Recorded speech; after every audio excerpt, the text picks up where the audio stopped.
Hello everyone, we're going to kick off this episode of Monster Kid Radio with the song Smoking Barrel. It comes from the band Seaform Tsunami off their album Seismic Swell. It came out last year. You can find them at seaformtsunami.bandcamp.com and check them out, or follow the link in the show notes, of course. Or if you're in Ohio, they actually have a show coming up on January 26th in Canton, and a show coming up on February 21st in Manhattan, New York.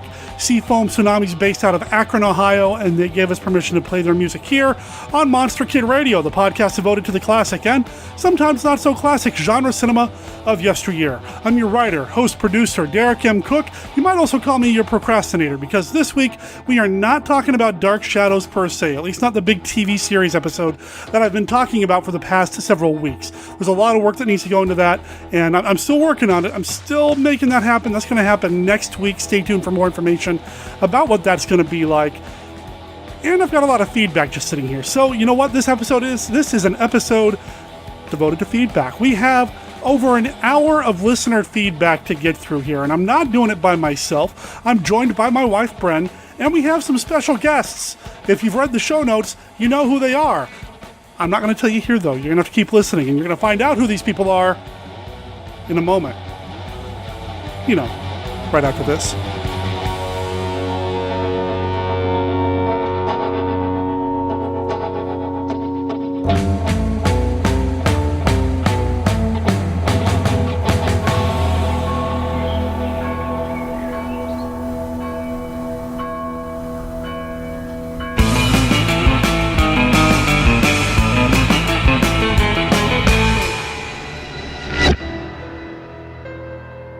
Imagine the world around you is nothing but an illusion.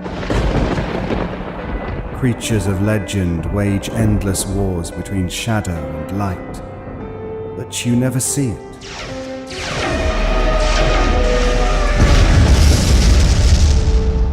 Even now, dark forces threaten reality as we know it, but most people never know they exist. This is the world I walk in. I am called Byron, and these are my chronicles. The Byron Chronicles, available at ericbusbypresents.com, iTunes, Stitcher, and everywhere else podcasts are available. Welcome to Planet 8. Every 2 weeks, the crew at Planet 8 Podcast explores the many worlds of science fiction, fantasy, superheroes, monsters, and more. We cover the latest movies and TV shows, as well as old favorites, too. Yeah, like Planet of the Apes. It's a madhouse! A madhouse! Hey guys, don't forget Star Trek. Fascinating. Or classic monsters like King Kong, Creature from the Black Lagoon, or Godzilla. If it's nerdy or geeky, we'll probably be talking about it. So why don't you tune in and check us out? You can find us on iTunes or other fine podcast providers. Come join the conversation at our website, planet8podcast.blogspot.com. You can also find us on Twitter and Facebook. This is Planet 8 Podcast. Signing off. End transmission.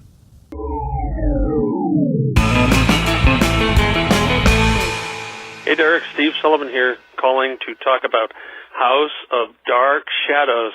Boy, I wish I could have been on that program with you and Jeff, because I love this film, as I'm sure you're totally not surprised by. One of the things that I love most about House of Dark Shadows and the other Dark Shadows film, Night of Dark Shadows, is that it lets the actors who were so used to having to do something new every day, really lets them unwind, learn their lines, and I think in these two movies, you can really see just how good the actors on Dark Shadows really were. And it's amazing what they did in the time that they were given on the show, but this is what they could do if they really had time to work on it. And it's not like this movie was shot over a huge period of time either. It was shot in between the shows, so they really had to stick it still. But the quality of the acting, just end to end, is really fabulous. And It's too bad Dan Curtis didn't do more Dark Shadows films, because certainly they could have, potentially. But I'm glad that they did what they did and that we got what we got. The film is lean and mean. It's too bad that there may be cut scenes that we never saw. It'd be great to see those in extras. But when the Blu-rays came out, they were tailcoating on the Johnny Depp film. And so it was just kind of like a get it out as fast as you can, which is why we did not get an expanded version of Night of Dark Shadows, which in theory there's a director's cut out there that exists, and it's too bad they didn't do it when they had the chance. Again, the actors are fabulous. I think Caroline, the actress playing her, Nancy Barrett, was really, really good in this and very sexy. That's a very slinky, sexy vampire, not, as full out as, say, a Hammer vampire of the time might have been, but still really sexy, and it kind of shows in that and in the way other things are done, kind of the sexual liberation of the 70s that kind of carried over from the 60s and came into full bloom around then. So I would definitely say it's one of my favorite vampire films of the 1970s. If I had to pick one, though, it would probably be The Night Stalker, which is, of course, a TV film, so in some ways that doesn't maybe count, but I don't think you can beat that for 1970s vampire films. You just can't. It's just that good, even though it's a TV film. The soundtrack for House of Dark Shadows and Night of Dark Shadows is one disc. I have it. It's awesome. And ironically, you said it's out of print now and expensive. For a long time, it was the cheapest disc that you could get from the show. So that's kind of an interesting swing about. I think House of Dark Shadows is a really good primer for the Dark Shadows series as a whole. It's actually kind of almost a Reader's Digest version of the first Barnabas storyline, kind of mixed with some other stuff, because, of course, we had Vicky then and we have Maggie now, but Maggie was still one of the main characters in that original story. So I think it could give people a good idea whether they're going to like Dark Shadows and want to invest the time in it or not. I also think, even though it's wonderful to watch Dark Shadows from the beginning, where it was just a gothic soap opera, then a spooky gothic soap opera, and then eventually supernatural gothic soap opera and the vampire gothic soap opera, it's still okay if people don't want to go through that early stuff to start with Barnabas, because the Barnabas story really marks a clear difference in Dark Shadows. And picking it up with Barnabas, you're still going to get some backflash from the earlier stories for a while. But after that, it's all Barnabas and Quentin and company all the time. And I think that's good. So I think you can do that. It's wonderful if you want to start from the first episode with Victoria on the train and arriving in the old house, the original dream that Dan Curtis had that turned into the show. That's wonderful. But don't feel bad if people want to start with Barnabas, because I think once you watch the Barnabas stuff and the rest of the show, you're certainly going to want to go back and see how it all started. Night of Dark Shadows. We talked about that a little. You guys didn't sound like you're really crazy about it, or maybe you haven't seen it and Jeff wasn't really crazy about it. I really like it. I think it's a really good film, and I think it has a lot of the strengths of House of Dark Shadows, but it also has the strength that it is a standalone film in that it doesn't depend on any of the soap opera continuity. And I think that's really interesting, and I think it's kind of an interesting and weird choice for them to make, since they were spinning off from the original soap opera series. But I think it's worthwhile. And as I mentioned earlier, there is, in theory, a longer cut. And I'm sure that the deficiencies in Night of Dark Shadows would be addressed if we actually got to see it the way Dan Curtis intended. I'm sure that some of the things that seem a little rushed and maybe a little unexplained, I'm sure that it'll all work out. And again, the cast is great. You mentioned the Big Finish Dark Shadows, and those are really worth listening to, I think. I've been lucky enough to be on the Scribes judging panel for audio drama recently, and I've heard a lot of the Big Finish things. In fact, one of their stories won the best novelization or the best audio drama of all audio dramas related to television movies just a couple of years back. And a lot of them are really good, and a lot of them feature people like David Selby and Catherine Lee Scott. So I'd recommend it. People who are interested, give them a listen. They feature a lot of the original players, not only Catherine Lee Scott and David Selby, who I mentioned earlier, but also Laura Parker, Jerry Lacey, and a number of other original cast members, all in new original stories which harken back to the original stories as well. It's almost like Dark Shadows: The Next Generation, which is what I would have done rather than rebooting Dark Shadows as they tried to do later in prime time. It was a noble attempt, but if they'd actually carried the story forward, I think it would have worked just as well and been just as good. In any case, there's still plenty of Dark Shadows stuff out there. You can definitely read all the books by Catherine Lee Scott. She's got a huge number of them, and they're really, really good. And she's a wonderful lady. And Dark Shadows lives, man. So, looking forward to hearing Night of Dark Shadows. Maybe I'll even do that show with you, unless you're doing Jeff again. Maybe we'll both do it. Anyway, congratulations on having a great December so far, and I'll talk to you soon. Steve Sullivan, signing off. That was Steve Sullivan over at sdsullivan.com, and just kind of inadvertently, kind of accidentally, because he sent in such a mega voicemail, he is part of December and part of the House of Dark Shadows coverage, and I love all of that, and I agree with you regarding what could have been with the Dark Shadows films. It would have been amazing to see more Dark Shadows movies done by Dan Curtis as opposed to Johnny Depp. What do you think, Brenda? I think I don't understand what you were saying. You said inadvertently, accidentally, he's part of something else. Well, he said in the voicemail that he wanted to maybe be part of that show. It's too bad he couldn't be part of the show. Well, by sending in that voicemail and kind of dovetailing it, I don't know. It's a reach. It's feedback time. Yes. And I've got Brenda here, as always, and Steve is going to get his wish. There will be a Danuary because we are not talking about Dark Shadows, the show, in this episode. We're catching up on feedback instead, which means the Dark Shadows coverage will be happening in January, making it Danuary. But it's only going to happen once, Steve. Only once. But we do have a lot of feedback, so much so that I don't feel like I can do it all by myself. And Brenda, as awesome as she is, she can't do it with me either. We need some extra help. We've called in a couple of extra tag team people. Scott and Tracy are here. Hello, everyone. Oh, boy. Oh, good. It's going to be one of those kinds of shows. Yay. So Scott and Tracy are in town. You heard Scott. No, you didn't hear Scott on anything that we did last. Yeah, you were on the... Wow. We are recording this on a Sunday night after a crazy weekend of adventures. And you did hear Scott on the Face of the Screaming Werewolf episode that we put out a couple of days ago. Of course you heard me on it. You made me watch that movie. You better have put me on the podcast. I made you watch it like you didn't enjoy yourself. I had a great time watching that film. Oh, it's so good. It's so good. So you heard Scott. And on that episode, since we're talking about it, you also heard David Heath on the show, and just so people know, if you didn't see the update, Scott, David, and I met up and we recorded the first episode number 1, or Plan 1, of the Plan 9x9 podcast. That has happened. That's in the virtual can. It's happening. I'm excited about it. And David was awesome. And speaking of David, just a quick shout out. If you are in the Portland, Oregon area, you want to go to Fandom PDX this upcoming weekend, because on Saturday, he's running the presentation From Arkham Asylum to Red Sonja, How Early 20th Century Literature Changed Modern Comics. And that's at fandompdx.com. Go check it out. And if you see David, tell him Monster Kid Radio said hi.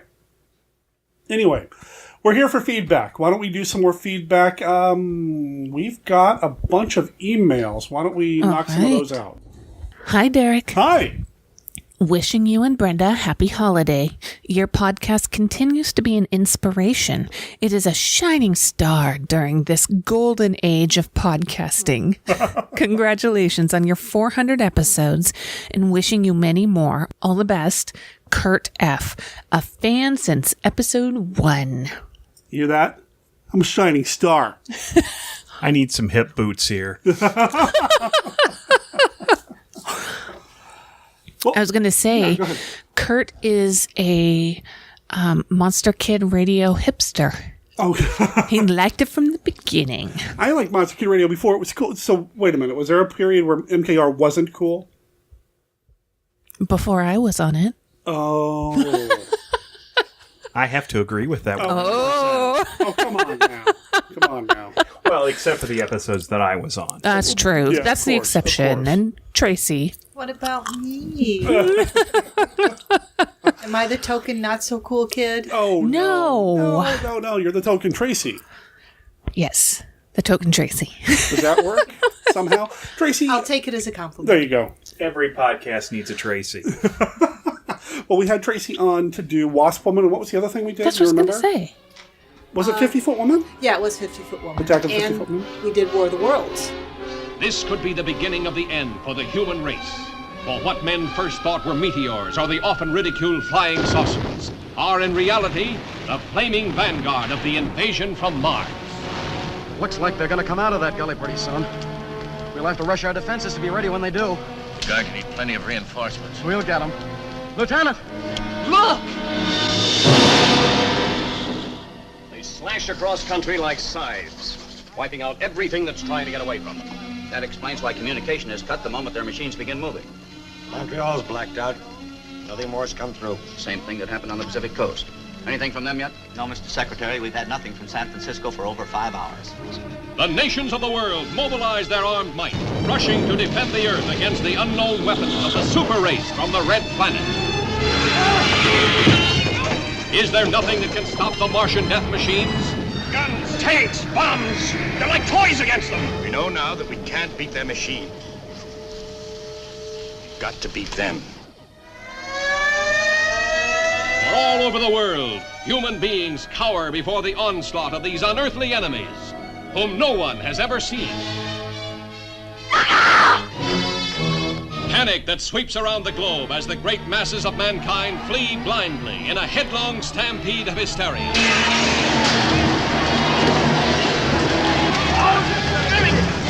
Oh, that's right. Way back, near the very, very beginning, back before we were cool. No, if Tracy was on, that's an exception from the before you were cool. Oh, okay. So the episodes that Scott was on, which was before Tracy, were those cool? Yes. When were we not cool? When it was just you. It was never just me. And that's one thing we love about Monster Kid Radio is it's never just about Derek. He's great at bringing people in and engaging the community. Wow. You are a shining star. I just took the hip boots off. Well, we have another email. This is from Andrew Roebuck, who has been on the show in the past, and I'd love to get him back on the show again. And a thanks to Kurt for saying hello. Hey, Derek. Hey. Just wanted to send a big Gamera-size congratulations on reaching episode 400. Being on MKR is still one of my favorite podcasting experiences to date, and getting to listen to the podcast grow has been an absolute delight. Brenda is a great addition to the show. You can skip over that part. Oh. There's also a washing machine in the background. Do you think people can hear that? So we are doing laundry while we do feedback, so just so people know. We have to sit in a different place to accommodate all of us, so it's probably picking up more. Okay, let me find a great place to start. Oh yeah, Brenda is a great addition to the show. I adore listening to your banter. I'm sorry, I didn't understand that. You want to say that again just to make sure it's clear?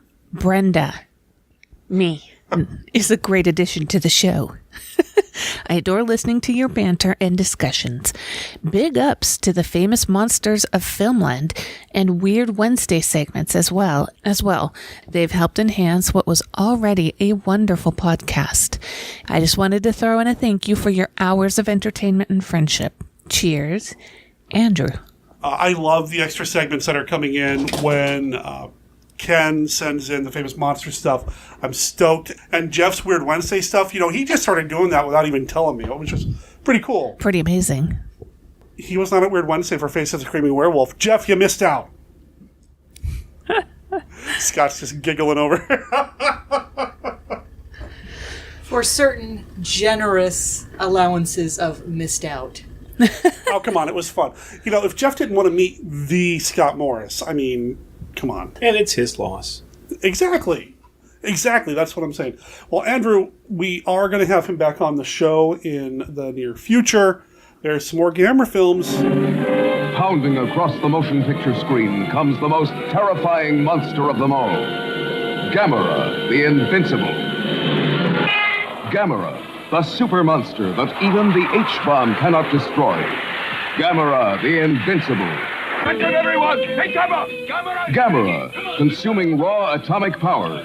Power to destroy entire cities. Open fire! Man's most destructive weapons have no effect on Gamera the Invincible. The mightiest nuclear weapons ever devised are powerless against Gamera the Invincible. Is humanity doomed? Will the world be destroyed? The United Nations is called to emergency session in a last desperate effort to save the world. We have one plan that we think might work. We have discussed Plan Z with the Japanese authorities, and they agree it is the best of our alternative plans. Is that correct, sir? That is so. Plan Z is hope of the world.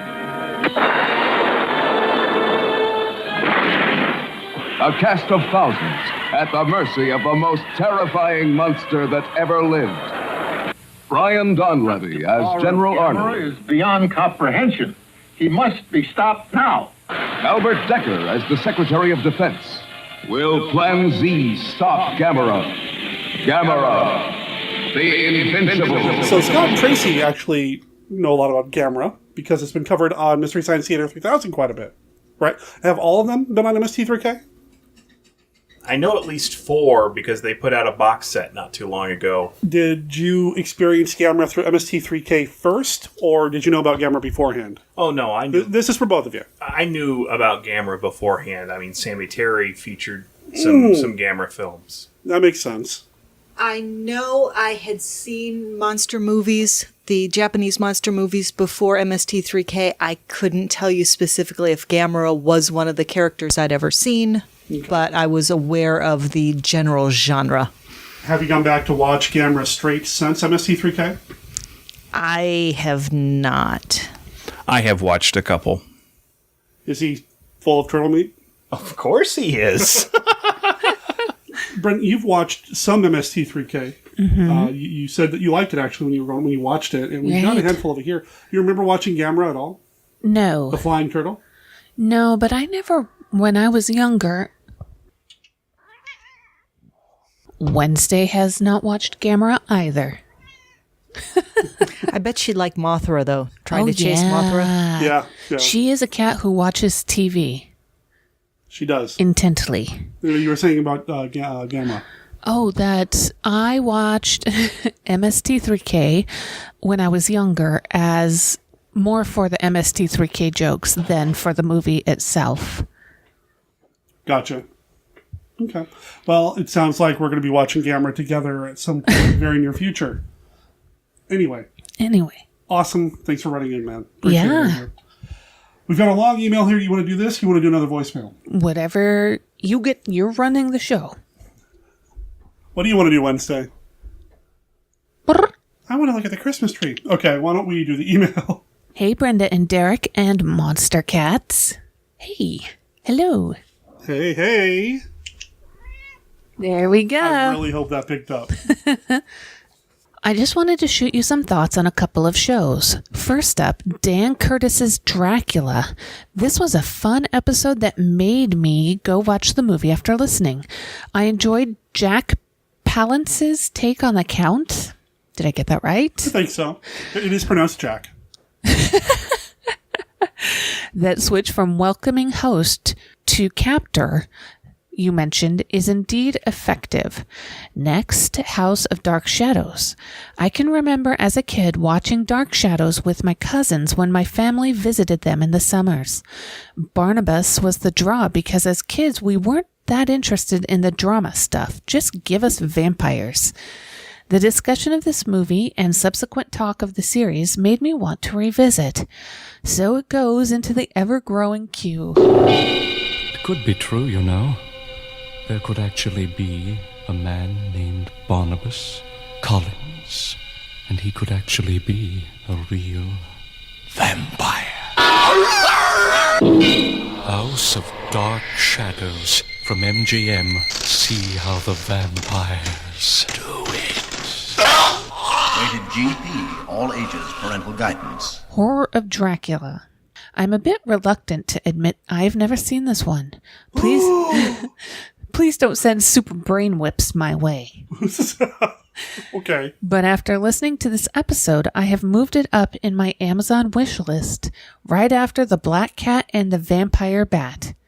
Y'all did rekindle my hunger for Hammer, so I found that Dracula Has Risen from the Grave was on Prime, so I watched it. I enjoyed it a lot.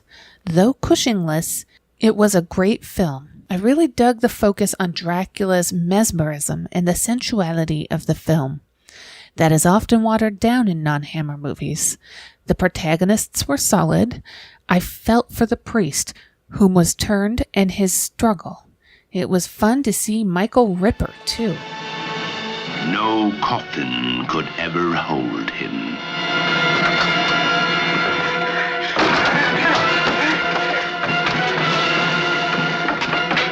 No door could ever bar his way. He is back from the dead.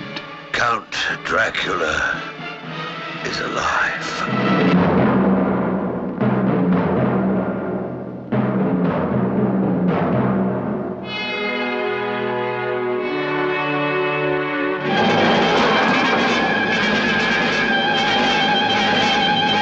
Dracula has risen from the grave. Dracula, the most fearsome name in any language. The most feared being ever to haunt the living.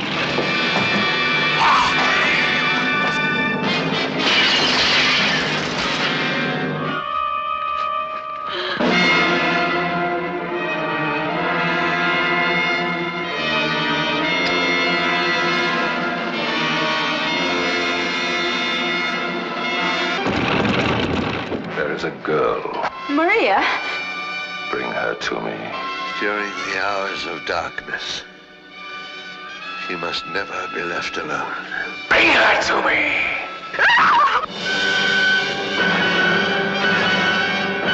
Christopher Lee, Rupert Davis, Veronica Carlson, Hammer's new star discovery, Dracula's most beautiful victim.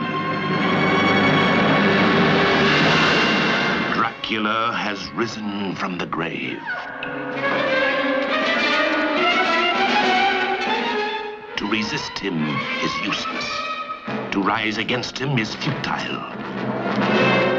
To know him is eternal damnation.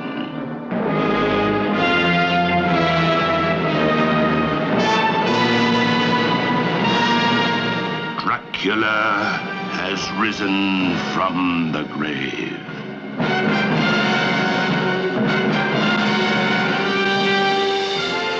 So before you continue, because Scott's here, and we used to do Down Place, and darn it, I want to bring it back so bad. 'Cause you've seen all but the final two. I've not seen the ones that happened in the 70s. Right. Actually, you know what? I don't know if we did Scars of Dracula, now that I think about it. No, we haven't done that one. Okay, well, of the Hammer Draculas, what's your favorite? Oh, the first one. The first one, yeah, it's not even close. Yeah. And I do like the second one because it picks up right after the end. It's probably the only Hammer sequel that is truly a sequel. Well, Revenge of Frankenstein does it too. It picks up right afterwards. Yeah, but, that's... as they move on, you're right. You just kinda... And there's nothing wrong with that because No. I have fun with a lot of those films. Yeah. So it's hard to beat Christopher Lee in a Dracula flick. Bottom line. Yeah. Cushing or not. Cushing makes it extra special, I guess. And that's why I like the first one better. Mm-hmm. Do you want to bring Down Place back? Yeah, because I know that we have one episode that the two of us have recorded without Casey, and I'm also sitting on 2 episodes that were recorded with Casey that have never seen the light of the internet. Okay. May I suggest that we finish the funded... Oh, yeah. I think Plan 9 by 9 Plan needs to 9. happen next. Yes. Yeah, that'd be Before we bring back another, yes. Tracy just shook her head, which is awesome podcasting. Let's talk about the Vampire Bat. Okay. Speaking of the Vampire Bat, man, I really have to thank you for turning me on to that one. I love it. I thought I sent an email about it earlier, but I think I never actually did. So here it is. I just wanted to make some quick comments on the Vampire Bat show. I saw the announcement of the show and decided I would watch the movie before listening to the episode.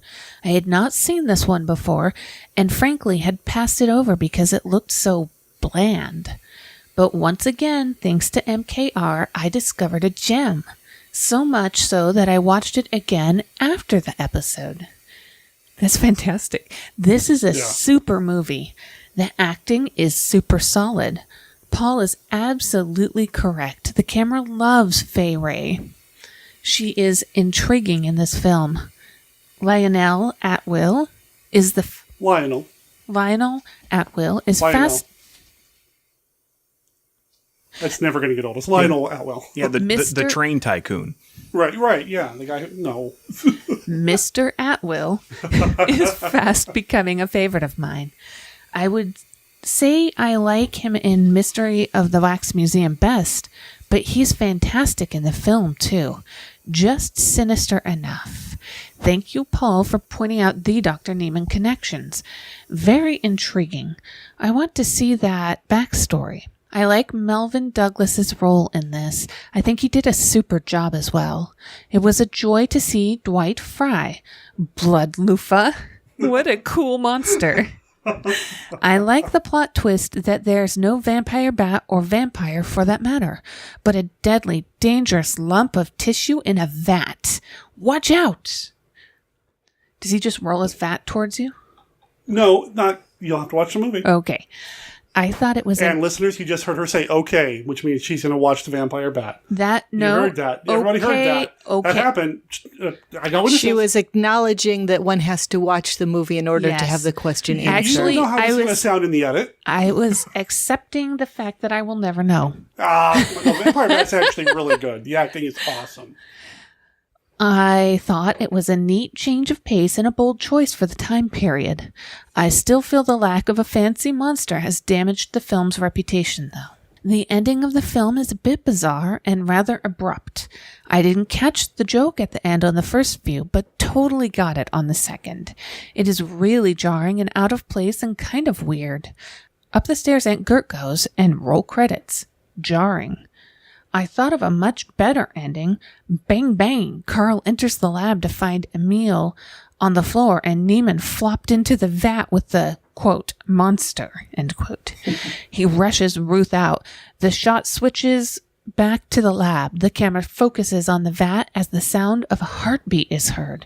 We see blood run down Neiman's arm into the vat, and the creation pulses faster. It moves, inching its way up Neiman's arm as his heartbeat slows, stops. Silence. The creature oozes into his inert body through the gunshot wound. A moment passes.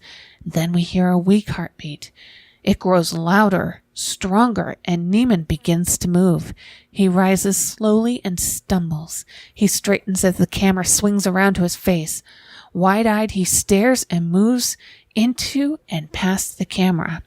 Cut back to Ruth, Carl, and Gert. Joke removed this time. Gert goes up the stairs. Ruth and Carl return to the lab to find Neiman gone. This is a really good movie, and I'm glad you pointed me to it. It is now in my top 25 of all time. The cool thing about the vampire bat is that it kind of sort of is in the public domain. Well, it is in the public domain, which means you can find it pretty easily pretty much everywhere. The downside is that because it's in the public domain, there's a lot of terrible transfers out there. So get the Blu-ray. If you're going to watch the movie, check out the Blu-ray because it is cleaned up as best as it can be, and it's got the color section restored. And that color bit with the torches is phenomenal.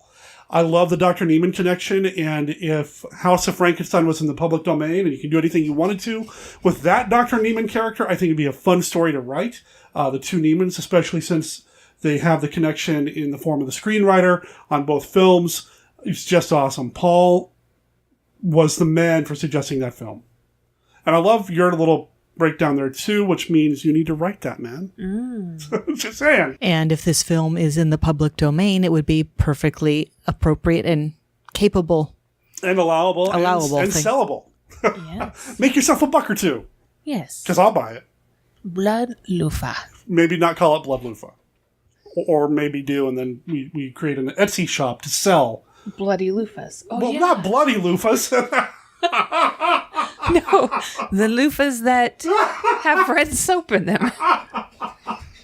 Red oozing soap? Yes, yes. That suds up. Oh, the subtitle of this episode is just going to be Bloody Loofahs. Okay? We got more. It's almost over here. Okay. I want to thank you again, Derek. Because of you, I have discovered some fantastic movies. In addition to this movie, add Cave of the Living Dead, Mystery of the Wax Museum, Bride of the Gorilla, and several others. Movies I probably would never have considered had it not been for MKR. Thank you for destroying my movie snobbery. I'm enjoying the FM segments too. I have received my Classic 5 decks and enjoy quizzing myself at least once a week, and my son, who listens to MKR with me in the car. Thanks to MKR, we have another thing that we share. On a completely different topic, I thought I heard you mention that you and Brenda play board games with Dominique. I have a board game focused podcast, Go Forth and Game, where I interview game designers and publishers, review games, and talk about monster movies. In a recent show, I talked with Dice Hate Me Games' Chris Kirkman about how to do horror in board and card games. I have also started a designer diary type blog post on the Inquisitive Meeple, which is www.inquisitivemeeple.com, charting my journey to design a science fiction themed game based on a cool public domain movie. Look for the giant hula monster on Inquisitive Meeple to read about that. Hula. The giant hula monster. What did I say? No, I think I'm just repeating it because I think it sounds awesome. And that is iTunes.apple. You know what? Stay tuned because at the very end of the show where I wrap it up, I'll mention the website address because I have it on my other computer. I'll also make sure there's a link in the show notes to Go Forth Endgame. Yes, but if you just want to look it up on Apple, I'm sure that would work. If you try to type it in, there are dashes between each of the words. Go Forth Endgame.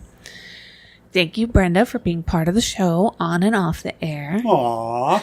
Wow, I totally lied about this being a quick email. I'll sign off now and give some other monster kids some time. Y'all are awesome. Thanks again. Monster on. Tom G. You can say it. Gerganis. Okay.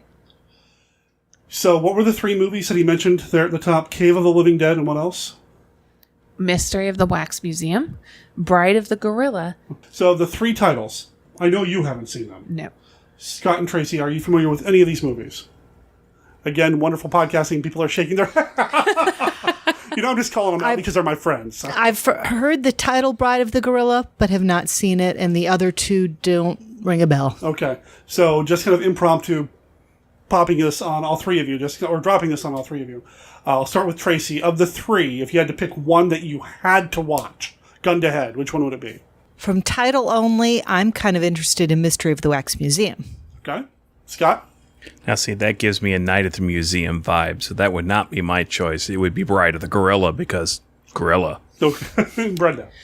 Because these are older and maybe lower budget movies, I don't want to see terrible wax figures. So I'm going with Bride of the Gorilla. Okay, so that's what we're going to watch then, because that's the one that got all the votes. No, so Cave of the Living Dead is actually really good. It's a great vampire film. Mystery of the Wax Museum is basically House of Wax, just done in the 30s. And it's got Will and Fay Ray, and it's awesome, and it's not cheesy at all. Bride of the Gorilla does have a lot more cheese, so Brenda, you picked the cheesy movie. Yes! No. So we should do Classic 5 amongst all of us. Ooh, okay. Well, I'll tell you what. Why don't we play a voicemail while I'm getting the deck? Okay. Hello, Derek. This is Chris Walton calling you from the hills of Tennessee. I'm also known as Chester. I was listening to your show last week about the Dan Curtis Dracula, and I thought I'd drop a line. I've been listening for a few years now, and I enjoy every episode. What prompted my call was thinking about the classic Marvel Comics Tomb of Dracula. I always wondered if the artist Gene Colan didn't base his visual on Jack Palance. Just a thought. Another thing, it would be really cool if Marvel, now that they're in the success with all the Marvel Universe movies, did their own monster universe. Since Universal seems to be having such a tough time, wouldn't it be cool if they started a line of Tomb of Dracula, Werewolf by Night, Monster of Frankenstein? Just a dream. Hope you have a wonderful week. Thank you. for all you do. So I don't know how true this is. I did some research about the Gene Colan thing, and the Tomb of Dracula comic, I think, based on what I saw online, came out before Dan Curtis's Dracula. However, it did not come out before Dan Curtis's Jekyll and Hyde TV movie, which also starred Jack Palance, and some sources online say that Colan did base the Dracula image or face on Jack Palance from the Jekyll and Hyde movie before Palance played Dracula, which I think is kind of cool. I hope that's true. As far as Marvel monster stuff, oh yeah, so Scott and Tracy, they do Disney Indiana, which means they talk about everything Disney related up to and including the Marvel Universe and the MCU films because Disney owns my childhood. So here's what I want to know. Do you think that would work? Just do a monster version of the MCU using MCU stuff? Well, with Disney putting out its new streaming service, I can see that maybe being some limited run miniseries that they would do. In October, kind of make it all spooky. That would be perfect. As long as they include Capwolf, I'm in. Oh, okay. Hold on. Yeah, let's hear what Scott said. Well, I think we're going to get a taste of that coming up because even though it's not directly Disney, not directly Marvel, we do have the New Mutants coming out, which is done by Fox. They still have the X-Men license and they're not completely owned by Disney yet. Mm-hmm. That one is being billed as a horror movie, and we'll see how that does. I'm a little concerned of if Disney/Marvel decided to do that to create movies, monster movies, are people going to be okay with them only being PG-13? Yeah, that's where things get a little iffy, I feel like. Marvel, in the comics, which I feel like I say a lot whenever we talk about the MCU movie. Even with you guys, when we talk about the Marvel movies, well, in the comics, this happened. In the comics, Marvel has integrated both Frankenstein's monster and Dracula into their continuity. The X-Men fought Dracula. In an alternate timeline, Dracula made Storm one of his brides. The very first Marvel comic that I ever read, the Thing met up and teamed up with Frankenstein's monster. This is part of the Marvel Universe. You go back and read a bunch of the Invaders comics, which was Captain America's team. They fought Frankenstein's monster. So you do have those monsters in there. Plus you have Werewolf by Night, which I haven't seen it yet, but you're saying, spoiler, the character that does become the traditional Werewolf by Night does not make it to the end of Venom. There's a lot of talk about Morbius maybe being a film with Jared Leto playing the role. I think that's who they said, right? Yes. Okay. Which seems odd since he's also still slated to maybe do more Joker, and I didn't think they like to cross-pollinate that way. So you do have Morbius, and then I would love to see Blade come back. That's true. I didn't think of Blade of being a horror movie, and it definitely is, and I enjoyed the Blade movies quite a bit. Blade was kind of the movie that started Marvel toward the path exactly. of successful movies, films. What about Howard the Duck? Come on. Successful. Although Howard the Duck does have a monster. Yep. It would not surprise me if a Blade reboot is somewhat in the works. It would be interesting to see who they would look at for casting. Okay, so I've read a bunch of the stuff about this, and Wesley Snipes still wants to do it. Oh, he's still got taxes to pay, I think.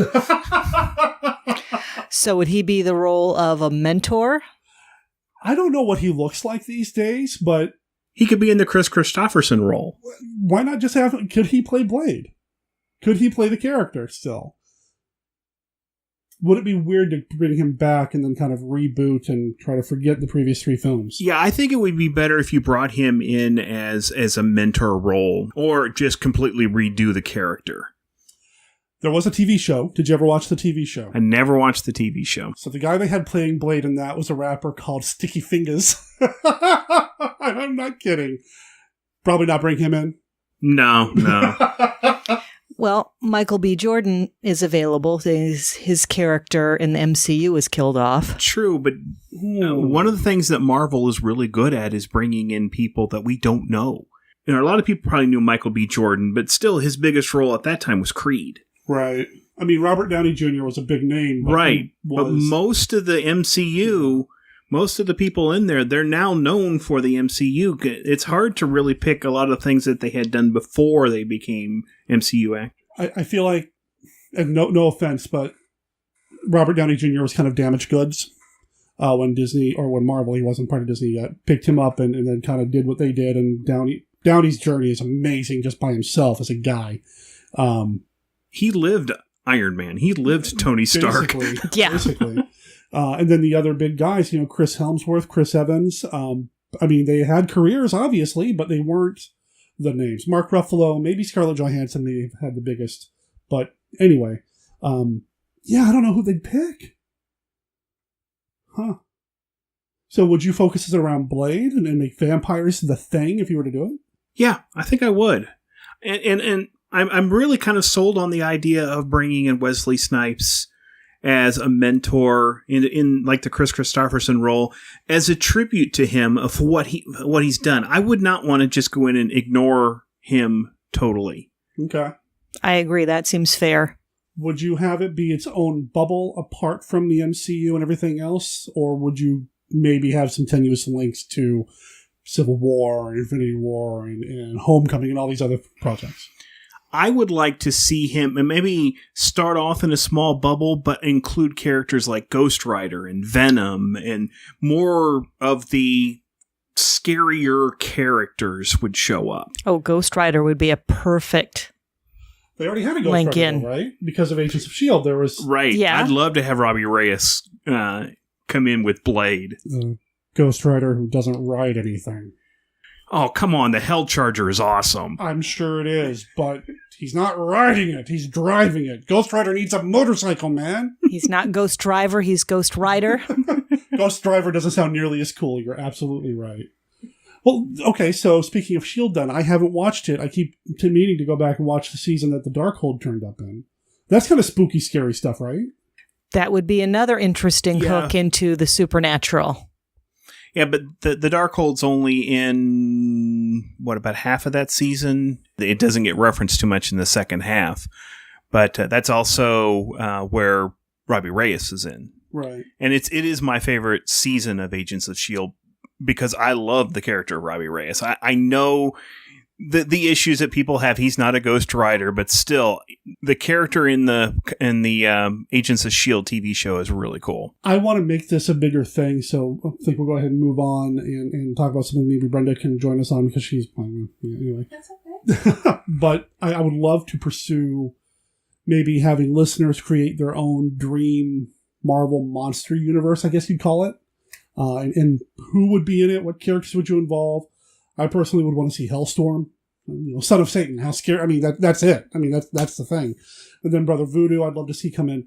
But maybe go to Facebook, and I'll start a thread actually, and I'd love to see what you guys and gals think would make a good Marvel monster universe. I'd love to have Scott and Tracy chime in as well over there. Sound good? Yeah, the one more last thing I would like to say about it is I'm not sure I would want to see Frankenstein's monster, Dracula, even though they have been introduced in the comics. I think that even though they are public domain characters, that's still Universal's realm, and I don't know if we would really want to have comparisons to Universal. Especially with the way the Dark Universe has kind of not performed. Yeah. Can you imagine if Marvel came in and said, okay, we're going to do Frankenstein, or we're going to have a mummy or whatever, and it's successful? The Dark Universe would be completely dead and never come back. They do have a mummy, the living mummy. Anyway, you're right. Dracula and Frankenstein's monster have a lot of baggage, so it might be difficult to bring them in, but who knows? Let's talk about it on Facebook. I like this idea a lot. Let's do another email. This is from Alistair, the author of Infogothic. And if you didn't get it for Christmas, use your Christmas money to go buy it for yourself. It's amazing. There will be links in the show notes for you to pick it up on Amazon or directly from the publisher out of New Zealand. Hello, Derek. Oh, hello. Sorry. I was just settling in to listen to you. Sorry. Your excellent conversation with Jeff about House of Dark Shadows brought back some fond childhood memories. I wonder if there must be a name for a cultural meme where everyone seems to know the name of a character, but have no idea of the slightest bit of context, because when growing up in New Zealand in the mid to late 1970s, that seemed to be the case with Barnabas Collins. Almost everyone here recognized the name and even knew he was a vampire, but they would have never heard of Dark Shadows. An occasionally fearsome English teacher at my college with the surname Collins quickly became dubbed Barnabas, behind his back, of course, and as far as I know, carried it through to his retirement. Some of the newer students probably even thought it was his actual name. Come to think of it, we also had a Drac Miller, a widow-peaked maths teacher who managed to look like both Lugosi and Lee at the same time, but the sum was definitely less than the parts. I can't make that happen in my brain. I can't do the gymnastics needed to make Lugosi and Lee merge into one. The look on Scott's face is priceless. You said Lugosi Lee? Lugosi. Lugosi. Ooh, there we go. Okay, someone with Photoshop skills do the merge for us. With the time and more talent than me. Anyway, a rummage through my cobwebbed memory vault turns up a clue as to why Barnabas became so widely known here. And I believe it's because the 1970s were also the era of family board games. Milton Bradley were quick to capitalize on the success of Dark Shadows and released the Barnabas Collins Dark Shadows game in 1969. His name was at least 10 times larger than the programs on the front box front, which he shows by making it all capitals. New Zealand was a far-flung outpost back then, and the game didn't reach these shores until the mid-70s. The accompanying television commercial, complete with a sepulchrally voiced narrator intoning the vampire's name and the promise of free glow-in-the-dark plastic fangs. Honestly, if you're trying to sneak up on someone in the dark and bite them with fangs, glow-in-the-dark seems like the last kind of fangs you want to have. Yeah, okay. Fair enough. So in the Marvel Monster Universe, the vampires do not have glowing fangs. Got it. Okay, so the accompanying television commercial somehow embedded Barnabas in our popular culture. More so than the Tim Burton film, at least. Now, he does give the link to the Barnabas Collins commercial, and what the heck, I'm going to play the audio on it right here. This is Barnabas Collins. He lives in a strange world, a world of vampires, werewolves, and dark shadows. Now the world of Dark Shadows is yours in a strange new game by Milton Bradley, the Barnabas Collins Dark Shadows game. Each player spins, then selects bones from the coffin. But watch out for the dreaded stake. You struggle to complete a skeleton that glows in the dark. If you win, the curse of the vampire is yours. Win the game, you get a set of Barnabas fangs. Milton Bradley makes the best games in the world, and the Barnabas Collins game is the scariest. So get it. I kind of want to see it. I finally saw House of Dark Shadows itself during a late-night ferry crossing between our North and South Islands. Unusual circumstances, and the film certainly didn't disappoint. MKR 399 was another superb episode paying tribute to the brilliance of Dan Curtis. Fangs for the memories. I want to play the Barnabas Collins board game, and I want glow-in-the-dark fangs. However, I'll probably only find this game on the used game market, and I don't know if I want used glow-in-the-dark fangs. Ew. Because I'm going to put them in my mouth. I'm going to be all like, I want to suck your one, Would they be dishwasher safe? I would hope so. I don't know. You need to bleach the heck out of them, or, yeah. I don't know. I remember the glow-in-the-dark stuff wearing down pretty quickly. Like, it wouldn't recharge during the day anymore. So would they still be glow-in-the-dark? I don't know. I mean, I could just, paint my teeth with whiteout and use a black light, I guess, right? Why don't you wait until I get up in the middle of the night to go to the bathroom? And then when I come back to bed, you can just smile with the glow-in-the-dark whatever. There we Thanks. go. Oriental Trading Company. I bet money they have glow-in-the-dark fangs. Here You we can go. probably buy a dozen of them for like $7. I need to. Oh, really? You know what? Okay, merchandising opportunity coming up. The official Monster Kid Radio glow-in-the-dark fangs. Let's see if we can find some wholesale listeners. You're hearing something amazing right now. This is the behind the scenes. This is the magic that goes into MKR. You just witnessed the birth of an amazing merchandising idea. All autographed by Derek M. Cook. More actually, probably autographed by Brenda. People pay more for that. No, wait. Doesn't that ruin the glow in the dark? Well, we'll sign their packaging. You should personally put on each pair and then sell them. Oh, man, that's great. Now we can clone him. And put him into this game we've created. Hey Our now. own personal copy. Oh, hey now. We just watched the USS Callister episode of Black Mirror. again, and Brenda it was I watched awesome. it again, first time for Tracy. I think it's an awesome episode. Me too. It's so good and throwbacky. Yeah, I love my classic Trek references. What did you think? Oh, I really enjoyed it too. Yeah. Good. Let's see. So, he mentioned board games, and we didn't address this earlier in Tom's email.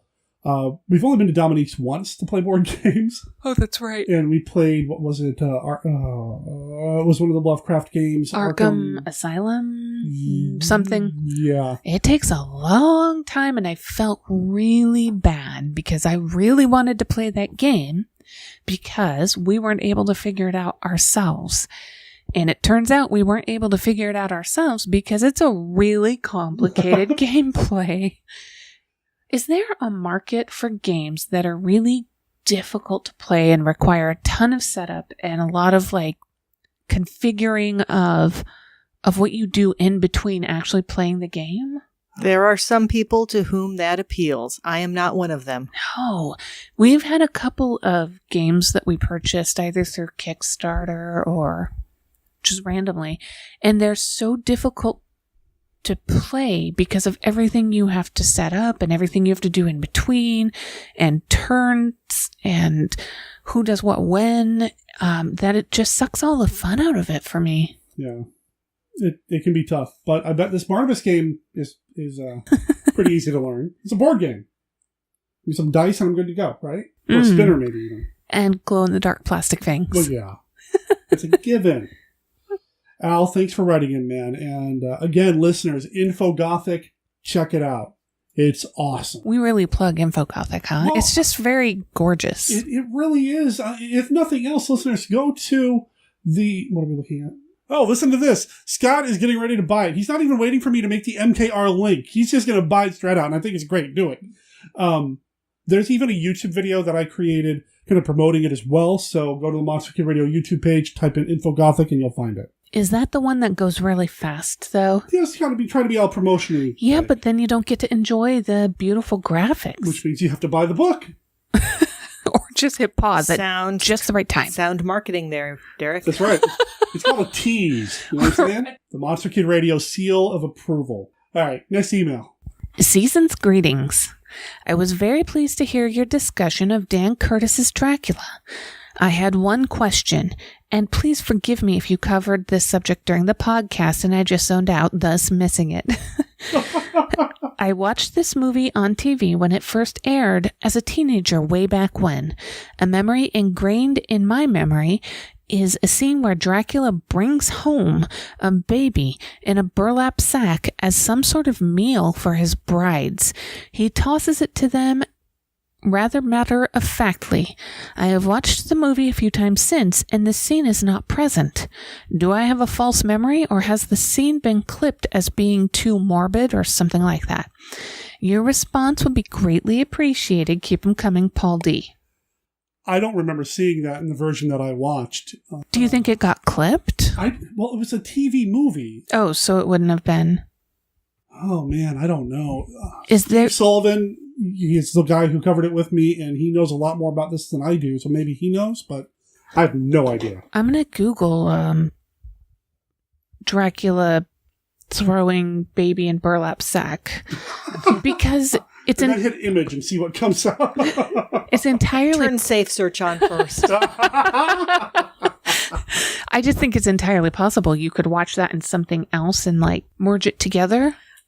That's kind of what I was wondering too. Yeah. I've never seen this Dracula movie, unfortunately. I'll add it to my list. But it does sound like the kind of thing that might get merged in. Scott, you've watched probably more vampire movies than Tracy, I assume, right? Yes, I have. Oh, good. Oh, good. Oh, no. I had 2 microphones thrown in my face. 2 microphones, 1 Scott. Does that sound familiar to you from anything you've seen? Not at all. I have vague memory of there being a child in Bram Stoker's Dracula, the Coppola film from the 90s. But I don't remember it being a baby in a burlap sack. Yeah, I've done a Google search for Dracula throwing baby.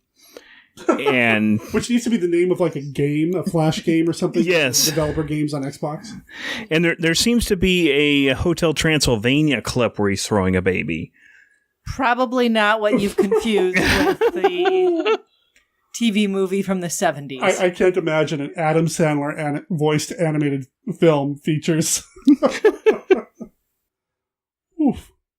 To be fair, I've never seen those films, so I shouldn't judge. And there's 3 of them, so they must be doing well, but yeah. He may have been tossing the baby up in the air like... It looks like, like you're playing with them. You're playing with them, not throwing them like out off the... a parapet. Or out the back of a car because you're trying to avoid zombies or something. That's a Brenda thing. Did you even catch that? No. Oh, no, sorry, I'm reading. Wow, old listeners of Mail Order Zombie would get that joke. Oh, was it about throwing babies out? Yes, it was. That's fair, baby. Oh, have you seen the Hotel Transylvania? Why am I doing this Spider-Man flip? Have you seen the Hotel Transylvania films? The first one. Yes. Any good? Not bad if you can get past it being Adam Sandler. He kind of reins himself in.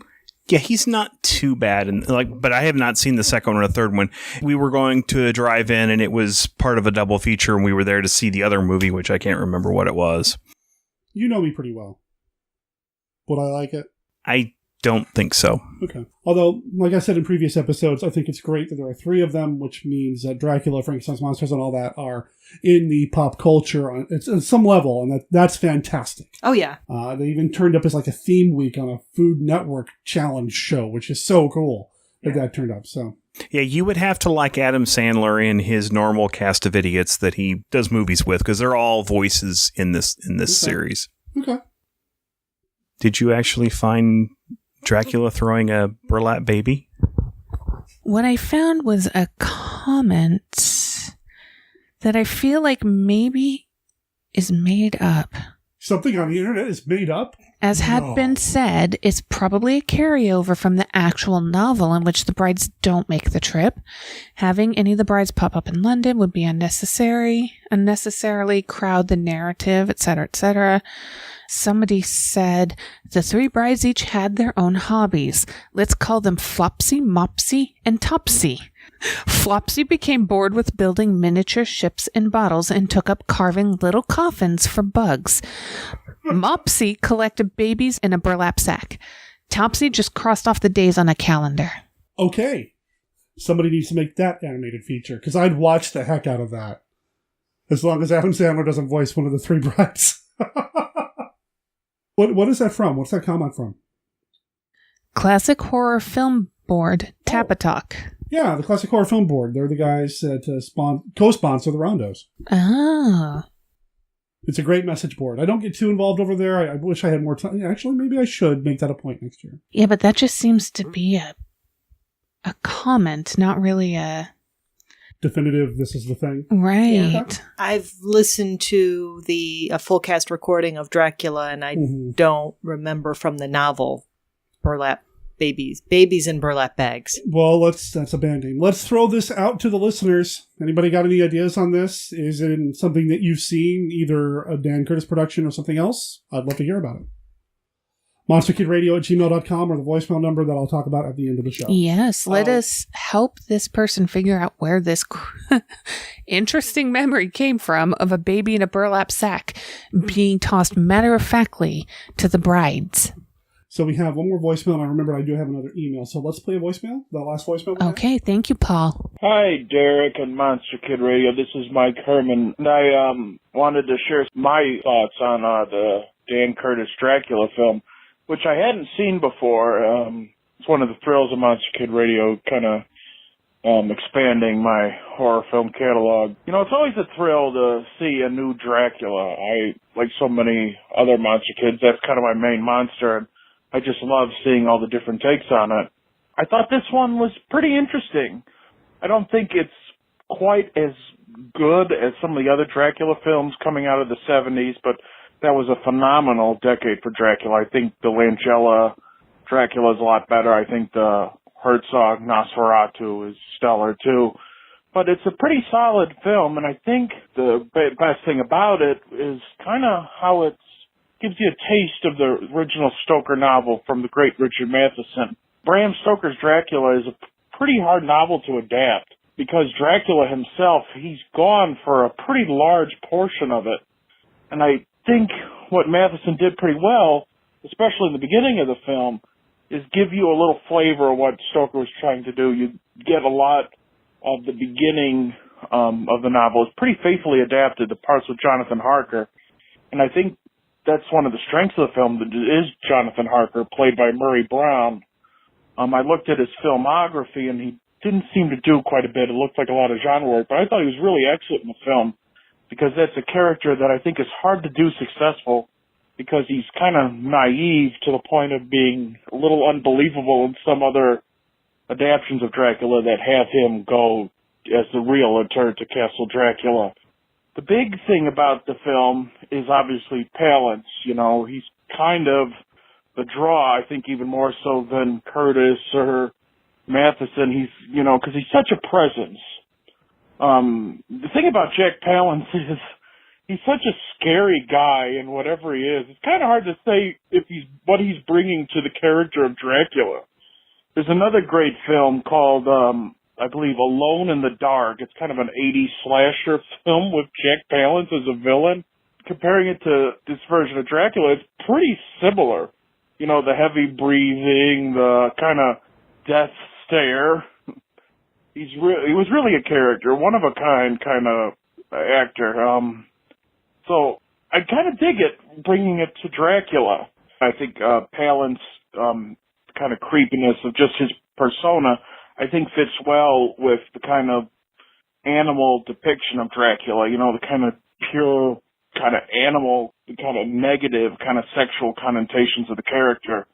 And I think that works well, but I think in this Matheson script, with the reincarnated Dracula's wife, I don't know how good of a fit that was for this particular Dracula, but I think he's a great character and it's very interesting to see him in this part. I look forward to the rest of Dan Sember. I haven't really gone into Dark Shadows yet. You know, it's such a huge project, it's kind of overwhelming, but I'm thinking I might someday. I'm interested to see what you guys have to say about it. I'm probably going to give House of Dark Shadows a watch as well. I hope it isn't too overwhelming or confusing for someone who hasn't really been familiarized with the show, but keep up the good work.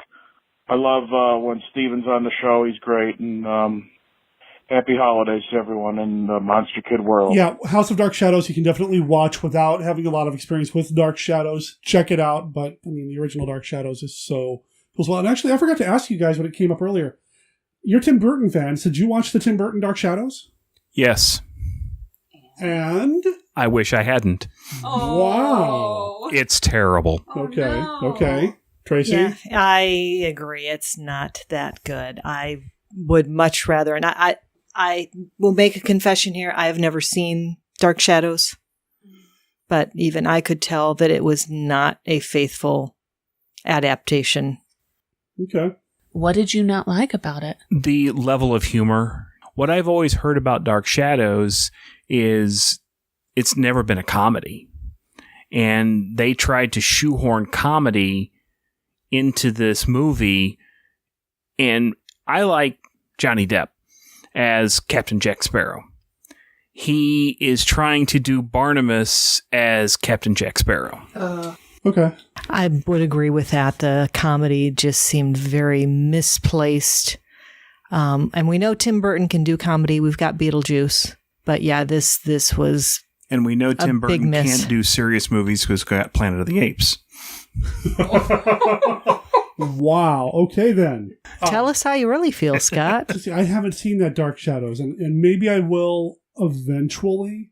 I've listened to the score, and I've said this a few times on the show. I think the score is fine, but yeah, that whole campy, comedy thing that I see in the trailers, that's not what the show is about, man. No, if you're making Addams Family or The Munsters or something like that, yeah, that's where that goes. But well, I mean, even like they tried to. So sometimes it kind of works when they're adapting a TV show. I think of like the Brady Bunch movie. Now, granted, it was a sitcom to begin with, but they really amped it up for the film, and it kind of sort of worked for what it was. Dukes of Hazzard did not, and you can't just, just throw comedy at a remake of a 70s or 80s TV show and expect it to, I don't know. Listeners out there, if anybody expected Derek to make a Brady Bunch reference on this show, please let us know, because I doubt anybody out there was expecting that one. I had to watch both of those movies repeatedly over the course of a weekend, because at the movie theater I worked at as a student at Montana State University, we brought those movies in. And I had to watch a Very Brady sequel repeatedly. And the most that I got out of it, or the best thing I got out of it, was that I recognized the reference to the Brady Kids cartoon, and nobody else did. There we go. That was the Procrastinator Theater? That's what it was called, the Procrastinator Theater. That's one of the first times you stood out to me as somebody to remember. Where you started looking at me, but I had no idea you were there. So basically stalking. No, I was dating somebody, but you were very funny. I also met you at the video store. What happened? What do you mean? When did I stop being... No, you're funny. I love joking around with you. Oh. So at a video store, my then boyfriend and I were looking for a video to watch, and you were very funny. And then at the Procrastinator Theater, you were very funny. And then I didn't see you for quite a while. Oh, I was on to you. I was hiding. But I did not stand out to Derek at all. Okay, so as far as 70s vampires movies go, I think the 70s was a really sweet spot for vampire films. A lot of great Hammer films, and something that we've talked about a couple of times since you've been here, at least Scott and I have a few times, Blackula, man. And Scream, Blackula, Scream. Yeah, I mean, just solid entries. Blackula is back. All new. All powerful. Blackula, the Black Prince of Shadows, rises from his grave to stalk the earth again in the all-new motion picture chiller, Scream, Blackula, Scream. Blackula returns, quenching his thirst for blood in a death trap for his enemies. Blackula, more horrifying than Dracula, screaming for revenge against a voodoo cult of evil. See Scream, Blackula, Scream, all new, rated PG, starring William Marshall, Don Mitchell, and Pam Grier, the sensuous godmother of coffee. You were terrified at Blackula. Now the Prince of Shadows returns in Scream, Blackula, Scream. I was just speaking with Micah Harris, or not speaking, but we're talking with Micah on Facebook. Not talking, I guess, chatting. That's it. And he was talking about Count Yorga, which is another 70s vampire property, which I'm not very familiar with. Count Yorga Vampire is a horror-haunted tale that will take you beyond the boundaries of shock, past the threshold of fear, into a world of the almost human. Vampires have always fascinated me. They should. Their intelligence is far superior to humans. Is it true that vampires must be in their resting places before the sun rises? That if the rays of the sun hit them, they will disintegrate? In Count Yorga Vampire, she-creatures of unspeakable cravings become the mistresses of the Death Master, Count Yorga. No, this film is not of centuries past. It is a film of today. It could happen to you. Perhaps it is already happening to someone you know. Today's young people find it fascinating to dabble in the supernatural, and now they and their ladies pay the penalty in Count Yorga Vampire. See Count Yorga Vampire, rated GP. Parental guidance suggested. But yeah, there's a lot of good vampires. Velvet Vampire was in the 70s, and I really like that one. And I've lost track of the number of times you've told me, I can't wait to cover the Hammer Dracula films on Downplace. Yeah. Oh, man, they're so good. So good. Are they so bad they're good, or are they so good? I love them. I adore them. And so does Joshua Kennedy. So, two of us can't be wrong, right? Well, I will. I will say that I trust Joshua's opinion because I can also think of another late 60s, early 70s vampire movie that you recommended to me. Shush. For dear life, hold on to your blood. Because your blood is their life. Because your nightmare is their reality. They are history's deadliest vampires, creating the panic only one man can stop. Captain Kronos, vampire hunter, with death at every doorway, trembling in every heart. Now, the terror must be challenged. Who lives to destroy the curse? Kill me! Kill me! Who duels to battle the undead? Her youth will pulse through your veins, my darling. Who dares to bleed the bloodthirsty? Yes, you bleed, my lord. At last, horror has met its match. Captain Kronos, Vampire Hunter, from Paramount Pictures, rated R, under 17, not admitted without parent. One more email, and then we'll do the Classic 5, and we'll wrap this up. Hey, Derek. Hey. And of course, Brenda. Hello. Sorry I missed the 400th episode, but I wanted to write in and say the show is better than ever. Dan Sember was so cool. I've never seen those two Dark Shadows films, but I'm going to watch them ASAP. Scream of the Wolf is one of my favorites. I'm sorry. You want to say that again? Did it come out Scream of the Wolf? Yes. Scream of the Wolf is one of my favorites. I just watched it recently. Graves and Walker are really good in this one. I also just rewatched Dracula's Daughter for two big reasons. First, I hadn't seen it in a very long time, and secondly is because of you talking about it on the show a while back. Great atmosphere in that one, but I just wish it had more action. Overall, a solid flick. Okay, looking forward to listening in 2019, but it's time to go.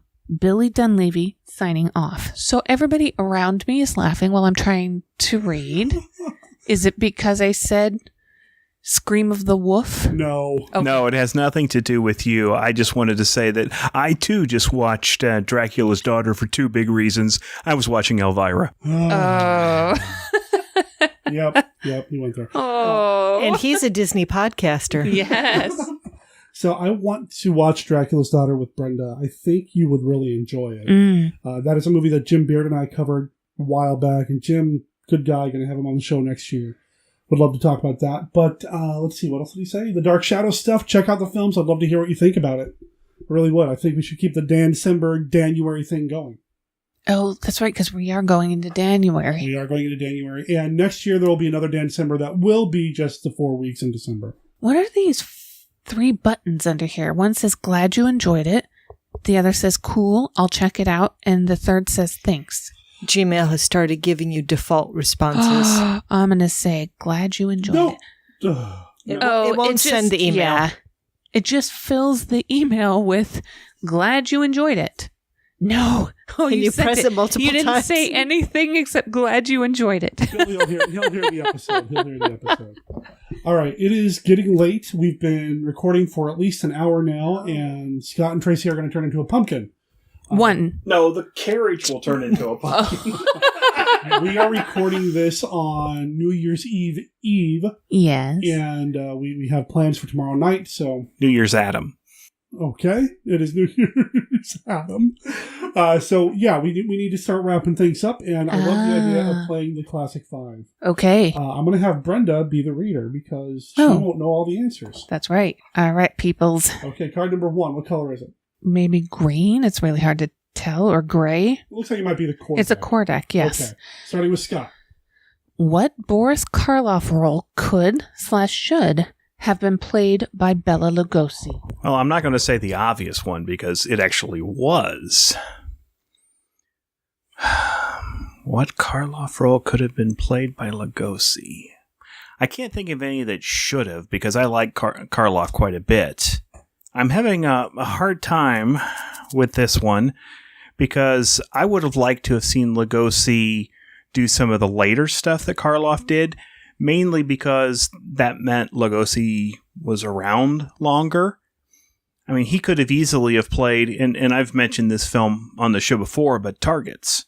Targets is one of my favorite films.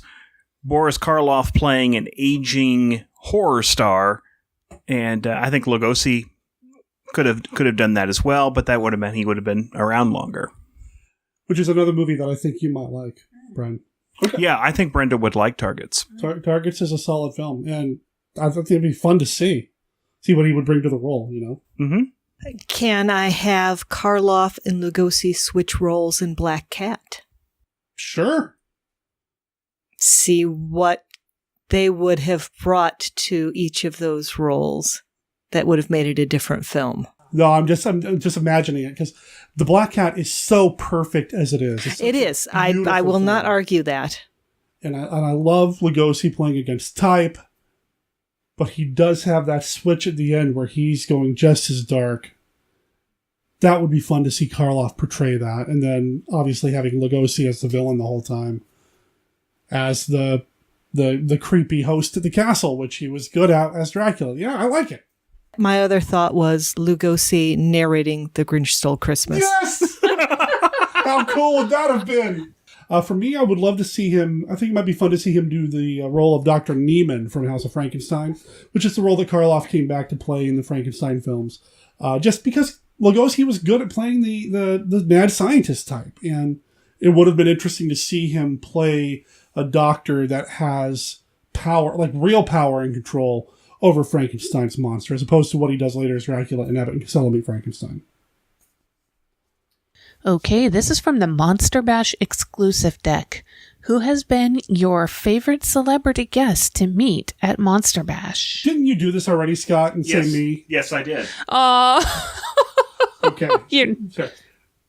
Who's been your favorite celebrity guest to meet at Monster Bash, and a real celebrity and not me? And you know what? So Scott can think about it. We'll start with Tracy. I wanted to say, who is that? Was there a Barbara that I met? You met Judith O'Day. Yes. She was amazing. She didn't take no sass. She was the one with the accent, right? Yeah, from Night of the Living Dead. I think so, yeah. Yeah, that was pretty cool. Yes, it was. Watching your interaction with her was awesome. I didn't record it. I should have, but maybe I shouldn't have. I mean, it was special. Yes. All right. So, yeah, we'll let Scott marinate here. Tracy. I would have a hard time choosing between the lovely ladies of Hammer that I met. They were also charming and really engaging with everyone that came to see them, and still looking as lovely as always. You can say the Hammer Girls as a collective. Why not? The Hammer, and they're going to be at the next Monster Bash. It's going to be awesome. For me, you know what I'm going to say. It's my girlfriend. Yes. It's Julie Adams. Well, my second favorite celebrity that I have ever met at Monster Bash, and I'm going to have to agree with Tracy, was the time that we got to meet the Hammer Girls, because I also got to interview each one of them, and that was pretty much a bucket list item for me. That was awesome. And didn't we play those recordings on Downplace? Yes. On 1951 Downplace? If you go out and look at Downplace's episode lists, you will find the interviews that I did. Very cool. I was insanely jealous and insanely proud, too, because I know how much fun you had doing that. So, well, you won't be jealous much longer, because the next Monster Bash, they are returning. Hey, I've had their voices in my ear for like the past month. So, but now they will be visions in your eyes. Reference to House of the Gorgon that I'm working on, the sound stuff. So, all right, card number 3, Brenda, lay it on us. This is another classic. Who is your favorite horror host? Oh, it's easy for me. It's who I grew up with watching, and that's Sammy Terry. I didn't grow up with any horror hosts, so my experience is more as an adult. I really enjoy Svengoolie. So here's the thing. A couple of those cards, I've never answered myself. And this one is really tough because I'm really good friends with a couple of horror hosts out there. Right. Gangrene is amazing. Right. Dr. Gangrene, Larry Underwood's the man. And then Dr. Drac, Michael Legge, he's cool too. Right. And Svengoolie. And Svengoolie's awesome. Haven't met him. I'm not friends with him yet, but I'm working on it. I'm coming for you, Sven. Even we have met him. Yeah. But you didn't get a station ID, so you're dead. No, I'm just... No, I think it's awesome that you met him. Okay, so I'm going to say active horror hosts right now. Oh, do I have to pick one? No. Okay, good. Active horror hosts, people are doing active horror hosting right now. I really like what Dr. Drek does. I like Sven quite a bit, and I'm a big fan of Marlena Midnight for the Midnight Mausoleum. Oh, that's right. She's awesome. That show is incredible, and I really wish I could watch every episode in my market instead of having to rely on DVDs. Classic horror hosts, of course, I love Elvira. Okay, that's 4. I think you've stretched it way too far. All right, fine. Moving on then. Fritz or Igor? Should we do Tracy again first? I'd probably have to go with Fritz. Really? Okay. Because I've seen the original Frankenstein more than I have any of the sequels. Okay. Are we opening this up to every incarnation of those two characters? That's all it says is Fritz or Igor. Then it's got to be Igor and Marty Feldman. Don't you mean Igor? Igor, exactly. Oh, I hadn't even thought about that. Hump? What hump? Oh, I ain't got nobody. I'm going to go with Igor because it's Lugosi playing Igor, and really one of his greatest roles ever, especially in Son of Frankenstein. Goes to Frankenstein. I always make the joke. He saw a dentist sometime between the two films, cleaned up his teeth, and kind of cleaned him up a little bit, sanitized him a little bit. But in Son of Frankenstein, he's great. Yeah, I got to agree with you on there, and that's another point in Igor's favor. All right, final card. What is your favorite big bug monster movie? Oh, that's easy. Hands down, Tarantula. Hands down, no doubt, no question. John Agar, awesome. Surely there's a Mim bug movie. And he used Tarantula as a bunch of inspiration for the giant spider. Tarantula, man. But what if circumstances were to magnify one of them in size and strength, took it out of its primitive world and turned it loose in ours? Then expect something that's fiercer, more cruel and deadly than anything that ever walked the earth. Even science was stunned. The new atomic miracle should have been mankind's greatest boon. Instead, when such power to cause phenomenal growth proved dangerously unstable, man was confronted with his most shocking blunder.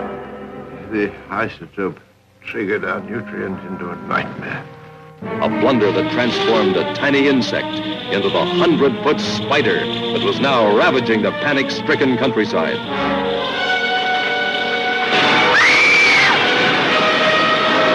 I'd probably go with them. We'll go with the quintessential. Man, I always forget about them because it's not a universal picture. I tell you, gentlemen, science has agreed that unless something is done and done quickly, man, as the dominant species of life on Earth, will be extinct within a year.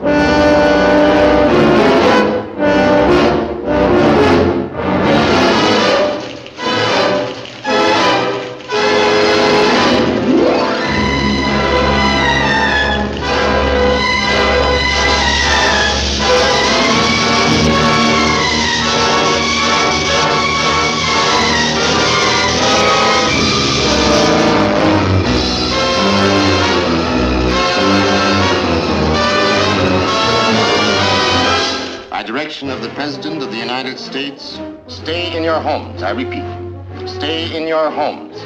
Your personal safety, the safety of the entire city, depends upon your full cooperation with the military authorities. Yes, cities, nations, even civilization itself, threatened with annihilation, because in one moment of history-making violence, nature, mad, rampant, wrought its most awesome creation. For born in that swirling inferno of radioactive dust were things so horrible, so terrifying, so hideous. There is no word to describe them.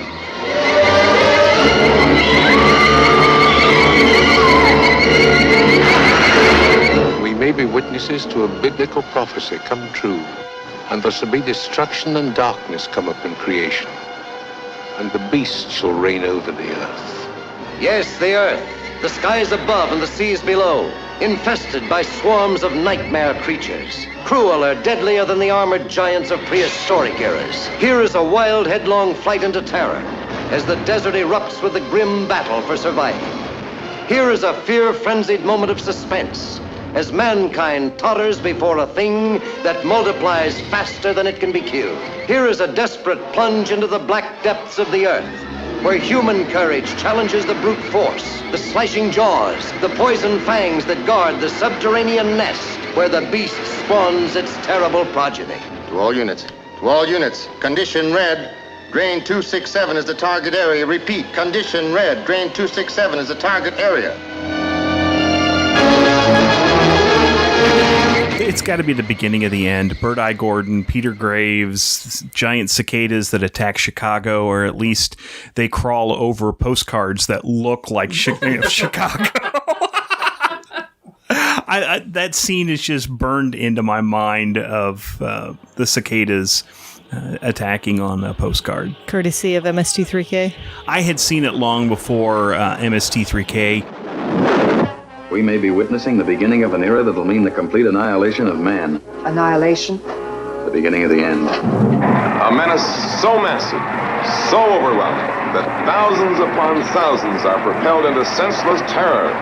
Panic takes the place of planned evacuation, and whole cities are paralyzed by fear. The Air Force is standing by with an atom bomb. You can't drop an atom bomb on Chicago.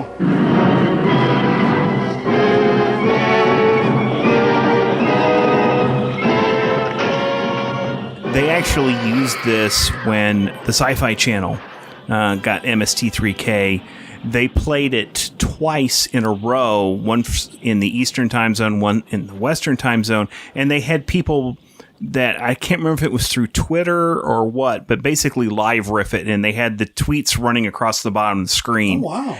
It wasn't on the show proper, none of the actual characters were on there, but it was just kind of like, this is what MST3 is going to be if you don't know it, if you've never seen it before, as an introduction on Sci-Fi Channel.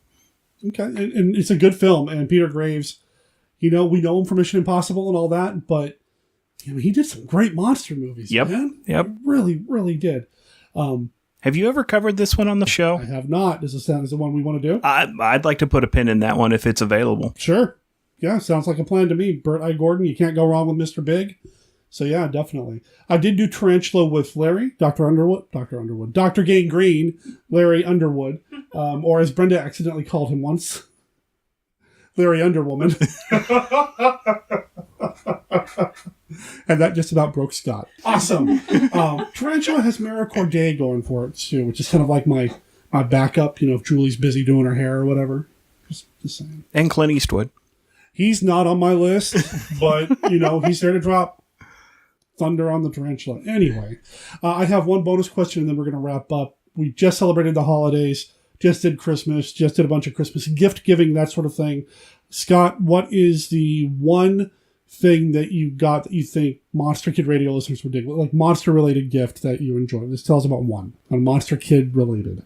Well, we've been talking about Mystery Science Theater 3000 so much tonight. I got an awesome welcome mat. That's the planet logo from MST3K, and it's awesome. Right on. Tracy, you got one? Or do you want to hitch your wagon to the mat since it was both? Yeah, I'll hitch my wagon to the mat, so to speak, because I can't think of anything else monster related. My holidays were more Marvel than Monster. Okay. Brenda hit me with a whole bunch of classic Star Trek stuff, so that's what I'm going to hang on to, is all this classic Star Trek, including Star Trek The Lost Scenes, which is just one awesome tome, where they went in and took a bunch of still photography from behind the scenes of Star Trek, cleaned them up, restored them, and just really highlighting all the behind the scenes stuff that you didn't see in the Roddenberry Vault Blu-ray package that came out a couple years ago. It's awesome. And I'm in a very heavy Star Trek mood right now, so. What about you, Brenda? You any cool monster stuff? I bought a teeny tiny 50-cent dinosaur today. That counts. Okay. That counts. Where'd you buy it? Wajimaya. That's right. The little Asian grocery store. It's not little. Well, the dinosaur's little. Yes, he's very tiny. So that is going to bring us to the end of the feedback segment of the show. I'm going to come back here in a second with the outro, but before we wrap up, any final words from anybody? Happy holidays and Happy New Year. Happy New Year, everyone. Happy New Year, and congratulations, Derek, once again on 400 episodes and still going strong. Going strong might be stretching it considering how tired we all are right now, but yeah, okay, I'll take that. Thank you.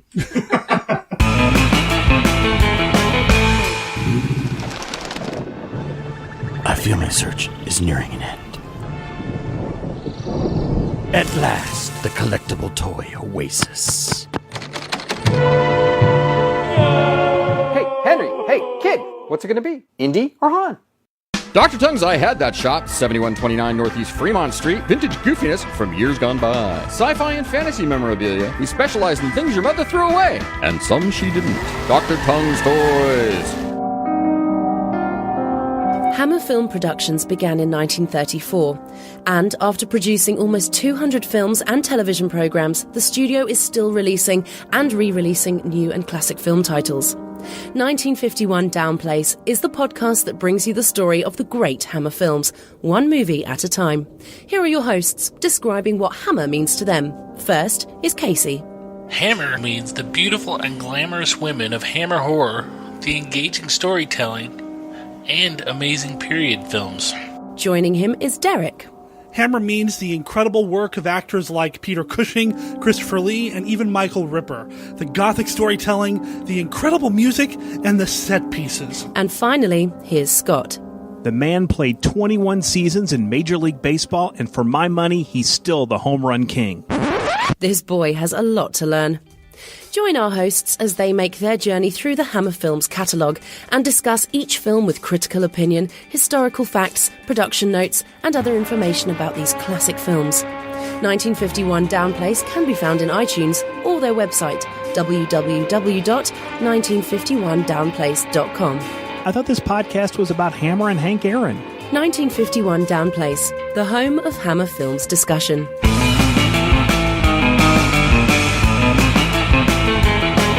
I love that we were able to turn all of this into just kind of a conversation. Your feedback, listeners, made that happen. So thank you to everybody who called in, everybody who wrote in. I appreciate you being part of the show and helping to make the show that much more, well, better, I guess. More better? Is that really the best?